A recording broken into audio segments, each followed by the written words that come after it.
चलिए आज समझते हैं हाइगेंस के तरंग सिद्धांत को।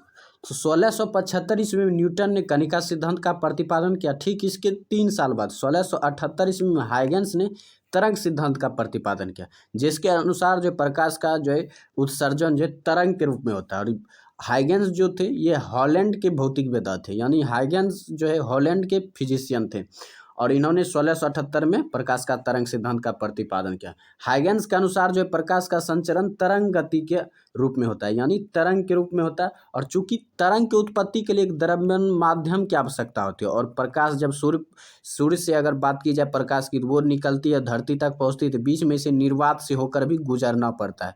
तो इसके लिए जो माना गया कि तरंग को जो है संचरण के लिए एक द्रव्यमान माध्यम की आवश्यकता होती है और चूंकि प्रकाश तो निर्वात से होकर गुजर रही है, इसका मतलब है कि प्रकाश को जो सूर्य से धरती तक आने के लिए एक काल्पनिक माध्यम की जरूरत पड़ती है, जिसे ईथर नाम दिया गया।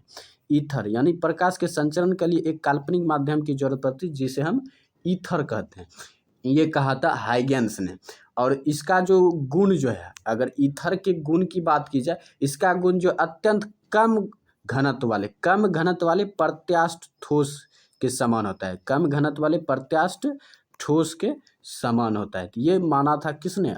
हाइगेंस के तरंग सिद्धांत ने। और इसमें इन्होंने कहा था कि प्रकाश की जो प्रकृति होती है वो अनुदैर्घ्य होती है। ये होती है अनुदैर्घ्य होती है। लेकिन जो है बाद में जो है एक वैज्ञानिक है फ्रेनल और एक वैज्ञानिक है यंग। फ्रेनल और यंग ने जो दोनों मिलकर ये साबित कर दिया, हाइगेंस का तरंग सिद्धांत जो कहता है कि प्रकाश का तरंग प्रकृति जो अनुदैर्घ्य होती है ये बिल्कुल गलत है। यानी कि उन्होंने साबित किया कि प्रकाश का जो तरंग प्रकृति वो अनुप्रस्थ होता है और अनुप्रस्थ होता है। तो अब तब से जो यही माना जाता है कि प्रकाश की तरंग प्रकृति अनुप्रस्थ होती है। और इसे साबित किया था यंग और फ्रेनेल ने मिलकर साबित किया था। और इसके अनुसार जो है प्रकाश तरंगवती अनुप्रस्थ होती है। और जो है इसमें हाइगेंस के तरंग सिद्धांत को आगे बढ़ाया गया, क्योंकि इसमें आधी सच्चाई थी और आधा जो है थोड़ा गलत था। तो इसलिए जो इसको जो मान्यता दी गई और ये जो आगे बढ़ा। और जो है फिर हाइगेंस के तरंग सिद्धांत के आधार पर जो बहुत सारे जो है प्रकाशिकी के सिद्धांत विकसित हुए। तो इसलिए जो प्रकाश का तरंग सिद्धांत सफल हो गया और प्रकाश का कणीय सिद्धांत ये विफल हो गया।